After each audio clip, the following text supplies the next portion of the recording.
자, 결혼식 축하금 그리고 세뱃돈, 생일이나 명절 용돈 등 개인적으로 받는 이 돈들 때론 세금 부과 대상이 될 수도 있습니다. 안녕하세요. 세금 아는 형 해결사 염지훈 세무사입니다. 지난 영상에 이어서 축하금과 용돈 등 소소하지만 우리 일상생활과 관련된 알찬 내용으로 오늘 또 아주 쉽게 설명해 드릴 테니까 좋아요, 구독 눌러주시고 주변 분들에게 공유하는 거 잊지 마세요. 자, 축하금이라는 게 있다. 이게 증여세법상 상속증여세법상 비과세다. 비과세는 뭘까요? 증여를 해도 아예 증여세 신고를 안 해도 된다. 그게 비과세죠. 곧 우리 민족의 명절 설날 이 영상이 나갈 때쯤이면 아마 전후쯤 될 것 같은데, 자, 설날 뭘 받죠? 세뱃돈을 받습니다. 세뱃돈. 갑자기 목소리가 밝아지고 있어. 그동안 세뱃돈 받으면 엄마 줬어요? 아빠 줬어요? 저는 어머님한테 들어서 어머니가 오. 알아서 그 세뱃돈을 되게 많이 모아주셔서 그 돈이 꽤 되는 걸로 알고 있습니다. 와, 그래요? 그때 어머니가 그 돈을 어떻게 입금하셨는지 혹시 기억해요? 아무래도 세뱃돈은 현금으로 받다 보니까 제가 현금을 받아서 어머니한테 드려서 어머니가 ATM 창고 가서 입금하는 걸로 저는 알고 있었습니다. 오, 그러면 어머니가 이렇게 하시나 보다. 창구에 가서 누가 얼마 입금했다 이거를 다 표시를 좀 하고 있는 것 같아요. 예, 아무래도 그런 것 같습니다. 어머니가 혹시 은행원 출신인가요? 이런 거 잘하시네. 은행원 출신이십니다. 오, 야, 어쩐지. 자, 그렇습니다. 세뱃돈은 예시예요. 추석 용돈이나 이런 사회 통념의 금액. 즉 세뱃돈은 제가 생각할 때 20만 원 정도가 우리 그 국민 정서에 맞죠. 이 정도 금액을 저 사람한테 받았다. 그거를 잘 기재하고 입금해 놓으면 요거는 증여세 문제는 생기지 않는다. 자, 그 축하금을 왜 증여세 신고 안 해도 돼요? 하는 거에 관련된 이 관련 법령입니다. 제가 말하는 건 모두 다 그렇더라. 아니, 아마 그럴 거야. 이게 아니고요. 법에 근거하고 있습니다. 법에 상속증여세법 46조 5호 그리고 상속증여세법 시행령 제35조의 사항 3호에 축하금 이하 유사한 금품으로서 통상 필요하다고 인정되는 정도, 축하하는데 필요하다고 인정되는 정도, 상당히 주관적이죠. 그래서 비과세되는 증여 재산은 신고할 필요는 없다. 또 추후에 아까 말한 것처럼 이거 뭐 신고 안 해도 되지 않나요? 이렇게 말씀하시는데 건물 매입 등등등의 이 돈은 어디서 나서 이 건물을 샀어요? 이렇게 얘기했을 때 그 원시 자료를 꼼꼼히 제시해야 겨우 인정받을 수 있을 것이다. 이런 말씀드립니다. 그 해외에 유학 가 있는 자녀는 교육비나 생활비가 많이 들잖아요. 그렇죠. 근데 그거는 이렇게 지원을 해줘도 증여세상의 문제가 안 되나요? 자, 이게 뭐냐면 부모가 낳았기 때문에 공부 가르치는 거죠. 낳았기 때문에 취업할 때까지 우리가 서브하는 거죠. 소득이 없으면 체류비 그리고 거기에 따라서 들어가는 뭐 밥값, 집값 이런 것들 부모의 의무로서 하는 것들에 대해서는 증여세가 부과되지 않는다. 지원을 해줬는데 네. 그거를 차곡차곡 모아놓으면 요게 문제야. 요게 그것도 문제야. 징계가 될 수 있나요? 요거는 증여가 될 수 있습니다. 요거를 갖다가 지원해 줬는데 렌트카를 사는 게 아니라 자기 차를 사 그냥. 그러니까 이게 자산으로 축적이 되면 그거는 증여가 될 수 있다는 내용입니다. 즉, 두 가지가 맞아야 돼요. 아직 취업 전이고 소득이 없어. 그런 자녀가 돈을 줬는데 그 돈으로 학비 내고 생활비 내고 렌트하고 여기까지는 좋아. 근데 그 돈을 저금해서 차 사고 집 사고 거기서부터 증여. 그렇게 생각하시면 됩니다. 예를 들면 생활비로 100만 원을 줬는데 네. 50만 원 생활비 쓰고 50만 원 주식으로 투자를 해서 불렸어 또. 불렸어요. 그런 경우에 그 50만 원이 징여. 아, 원금이 징여. 이렇게 보시면 됩니다. 자, 그래서 결혼을 했어, 자녀가. 근데 결혼 전후로 우리가 이제 신혼 살림을 차리려면 집안에 필요한 것들이 있죠. 그래서 혼수용품이 비과세다라고 나와 있거든요. 축하금의 일종입니다. 그래서 부모가 양가 부모님이 결혼하는 우리 신랑 신부에게 자동차, 고가의 인테리어, 예물 이런 것들도 괜찮아요? 이렇게 물어보시는 분들이 있죠. 물어보지도 않고 그냥 실행에 옮기는 분들도 있고요. 그런 것들 될까요? 안 될까요? 안 될 것 같습니다. 오, 맞아요. 이게 뭐냐면 정말 어려운 말인데 사회 통념에서 허락하진 않아요. 사회 통념의 범위 내에서 생활에 꼭 필요한 거, 저런 것들은 자동차는 꼭 필요한가? 자동차는 자기 돈으로 사라. 이렇게 이해하시면 될 것 같습니다. 그래서 요게 이제 이것도 법이 있죠. 혼수용품이 되는데 통상 필요하다고 인정되는 거. 그래서 과도한 혼수용품은 증여세가 과세된 사례가 많이 있다. 그러면 뭐가 된다? 일상생활에 필요한 가사용품, 그리고 이거는 된다. 호화 사치용품 안 된다. 주택, 차량 안 된다. 자, 일상생활에 필요한 가사용품, 침대, 컴퓨터, 소파, 세탁기, 에어컨, 냉장고 등등등. 네, 다 이해하셨어요? 자, 그 다음에 결혼식을 올렸어요. 결혼식을 올렸는데 제가 아는 사람이 결혼식이 끝나고 그 축의금 5천만 원을 현금으로 딱 입금한 거야. 입금했더니 세무서에서 안녕하세요, 무슨 세무서인데 이 5천만 원이 입금되셨는데 이거 정말 축의금 맞나요? 라고 물어보더라. 이 비과세는 맞는데 이 축의금이 신랑 신부가 5천 만약 받았다면 신랑 신부가 받았다라는 거를 입증해야죠. 근데 모두가 요청하는 건 아니에요. 이걸 요청받은 사람보다 요청 안 받은 사람이 훨씬 많죠. 근데 이 시기에 부동산을 취득했어요. 부동산을 취득하는 과정에서 뭐 자금 추적 조사를 만약 받는다. 통장을 봤더니 우와, 목돈이 한 5천이 양쪽으로 딱딱 입금이 된 거야. 그러면 이게 뭐예요? 물어봤는데 축의금입니다. 라고 말을 하려면 그에 따른 필요 서류를 갖춰 놓으라는 거죠. 그게 바로 뭐죠? 실제로 받은 사람 통장에 입금해라. 굳이 그 돈을 아빠한테 입금해서 아빠가 다시 나한테 싸줄 필요 없고 결혼한 사람에게 직접 입금해라. 그리고 방명록 등은 가급적 보관하자. 방명록 옆에다가 그 사람과 나의 관계, 그리고 그 사람이 내게 준 돈이 얼마인지도 기재해 놓고, 그래서 세무서에서 요구하면 뭐라고? 이름 쓰고 금액 쓰고 그 사람과 아버지의 관계를 쓰면 안 되죠. 나와의 관계를 써야죠. 그래서 이 돈들이, 이 통장에 입금된 5천이 이분들이 넣어주신 축하금입니다. 라고 설명을 하면 될 것 같아요.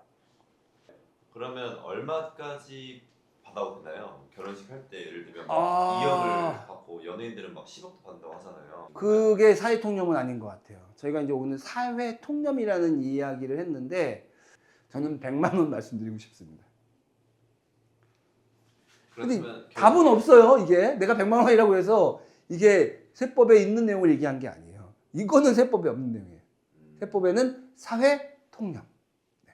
그러면은 예를 들면 100만 원씩 해서 100명이 받으면 1억이죠. 1억이잖아요. 그러면은 그걸 교육해 주신 대로 다 기재를 해서 이렇게 넣어놔야 되는 거예요. 연예인들이나 좀 영향력이 있는 분들은 정말 100만 원씩 1000명이 올 수도 있죠. 그럼 얼마야? 그 10억. 10억. 결혼 늦게 하시는 분들은 그럴 수 있죠. 그동안 뿌린 게 얼마겠어. 이게 상부상조잖아요. 자, 우리가 집을 살 때 내가 부모님한테 증여를 받는다. 근데 부모님도 마찬가지예요. 자녀한테 돈을 준다. 그럼 저한테 물어보죠. 증여세가 얼마나 나와요? 진짜 돈을 주고 싶어요. 차용하고 싶지 않고 진짜 증여를 하고 싶은데 증여세가 너무 많이 나와서 증여로 해야 될지 차용으로 해야 할지 고민이에요. 이런 질문 되게 많이 나오거든요. 근데요, 차용이 너무 과하면요, 자금 추적 조사가 나올 수 있어요. 무조건 나온다는 거 아니에요. 확률이 올라간다는 거죠. 그리고요, 이 자녀는요, 이 차용은 뭐예요? 돌려받을 돈이라고 그랬잖아요. 그러니까 언젠가 갚아야 돼. 갚아야 되면 뭐야? 세무서에서는 부채 사후 관리라는 것들을 철저히 해 나간다. 어떻게 보면 약간 관리 대상이 되는 거예요. 별로 좋은 건 아니죠. 자, 그럴 때 수증자, 증여받는 자를 분산해서 증여세를 낮추자. 그렇게 조사도 안 받고 안전하게 증여하는 방법이 있다. 그 효과가 얼마나 되겠어? 보여드릴게요. 자, 이런 경우 너무 많이 오는데 한 7억 원 정도를 부모가 자녀에게 단독으로 증여하는 경우를 볼게요. 즉, 아버지 어머니가요, 딸에게, 예쁜 딸에게 7억 원을 증여했어요. 증여재산 공제. 혼인 증여, 출산 증여 없으면 5천만 원. 그럼 6억 5천에 세금이 1억 3천 5백만 원 정도 나온다는 게 일반적인 모습이죠. 근데 이분에게는 딸 말고 그 옆에 사이가 있어요. 사이가 있으면 3억 5천, 3억 5천 나누는 이 행동만으로도 증여공제는 5천, 1천. 우리가 기타 친족 1천이라고 했잖아요.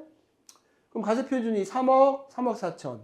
산출세액이 5천하고 5,800이 되면서 한 2,700만 원이 감소된다.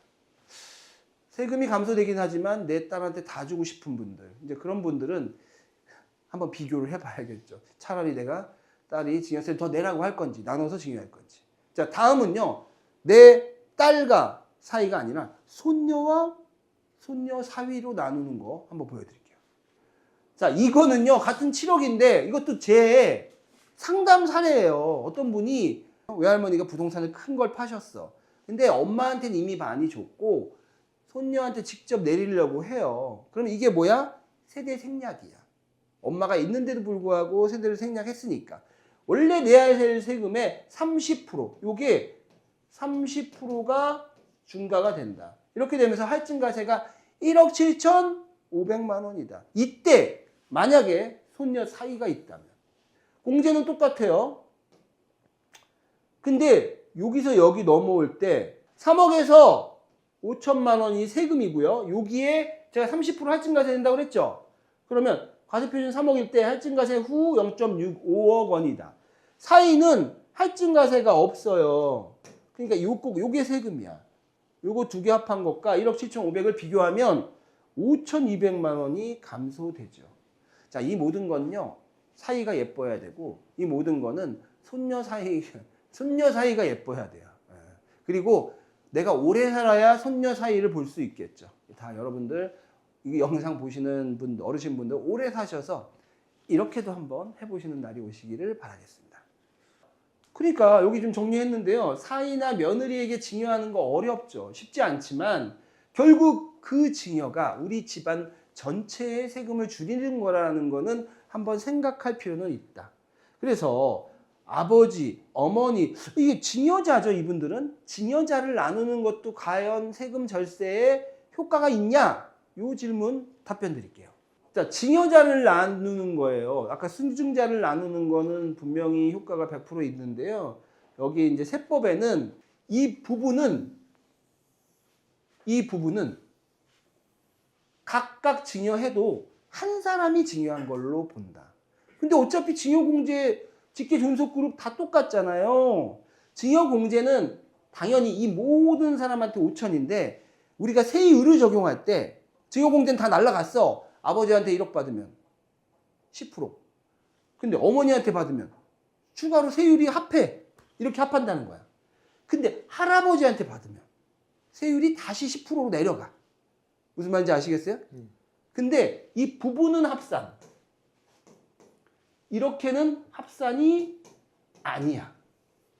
무슨 말인지 아시겠죠? 그러나 직계 존속 중에 부부끼리는 세율을 계산할 때도 합산하지만 부부가 아니라면 각각.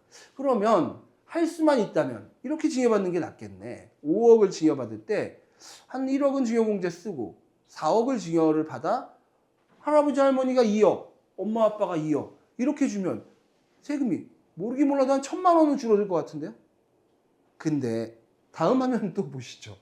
아버지가 아들한테 2억 원을 증여하면 세금이 증여공제 다 썼다고 치고 3천만 원이에요. 근데 아버지하고 누나가 이거 보지 마시고 1억 증여한다면 2천만 원. 10%, 2천만 원이니까 1,000만 원을 줄이고 싶으니까 어떤 분이 내게 와서 저 증여세 1,000만 원이 감소되는데 해도 돼요? 라고 물어보는 거예요. 그래서 제가 진짜 누나가 증여하는 거 맞아요? 내가 물어봤죠. 그러니까 약간 쭈뼛대는 거예요. 내가 예상되는 건 이거예요. 아버지가 누나에게 1억 원을 보내주고 그 누나가 쏴줄 것 같아. 만약 이런 거는 세무서에서 전화가 올 수 있다 없다? 올 수 있다. 왜냐? 누나가 동생에게 1억 원을 증여하는 경우는 쉽지 않다. 근데 어떤 분들이 그럴 거예요. 세무사님 너무한 거 아니에요? 우리는 줘요. 주세요. 네, 제가 문제 삼을 수 있다 그랬지 문제 삼았는데 내 통장을 다 봐도 그런 혐의점이 없다면 아무 문제 없어요. 세무서에서 전화 온다고 무조건 큰일 나는 거 아니라는 거죠. 예, 제가 결백하다면 당연히 이 제도를 쓰는 게 좋습니다. 이제 요거예요. 제가 다시 한번 설명해 드리면 GS 신고서를 검토하다가 무슨 세무서에서 뭐야 형제끼리 돈을 증여한다고? 궁금증을 가질 수 있겠죠. 왜? 그 조사관님은 누나나 동생한테 증여받은 적이 없거든요. 일반인들이 그래요. 그래서 증여하는 데 사용된 누나 계좌에 증여일 전후 3개월 정도의 입출금 거래 내역을 요구할 수 있다. 누구에게 요구할까요? 동생에게 요구하겠죠. 저 동생분 죄송한데 누나한테 말해서 혹시 통장을 좀 받아볼 수 있을까요? 이렇게 요구하겠죠. 그러면 거기서 제가 왜 드리죠? 그러면 안 드려도 돼요. 왜? 이거는 강제성이 없는 거예요. 그러나 그렇게 나오면 세무서에서 약간 조사를 한번 해봐야겠는데 이렇게 느낄 수 있겠죠. 그렇다면 둘 중에 하나겠죠? 조사를 해서 뭐가 나오든가 안 나오든가. 예. 그런데 뭐 굳이 그럴 필요 있나요? 만약에 떳떳하다면 그러세요. 제가 보내드릴게요 하면서 텍스를 보내주면 될 것 같습니다. 자, 누나에게 입금된 고액 현금이 있다면 아버지로부터 왔을 가능성을 세무서에서 추정할 것이다. 그래서 수증자를 누구? 증여받은 사람을 조사 대상으로 선정할 수 있다. 필요에 따라서는 이 금액이 고액이라면 누나까지 같이 조사 대상으로 선정할 수 있다. 좀 무서운데? 우리 대학생 어땠어요? 되게 유익한 시간이었습니다. 오, 고마워요. 여기 또 유익하다고 생각해줘서. 그러면 다음 시간에도 올 거예요? 네. 제발 와줘요. 네. 예. 지난 시간에 이어서 오늘까지 긴 시간 증여세를 최대한 아끼면서 자녀에게 합법적으로 증여하는 여러 가지 방법들 이야기 나눠봤고요. 다음 시간에는 차용증을 안전하게 작성하는 방법에 대해서 알려드리겠습니다. 오늘 또 좋아요, 구독 눌러주시고 주변 분들에게 공유하는 거 잊지 마세요.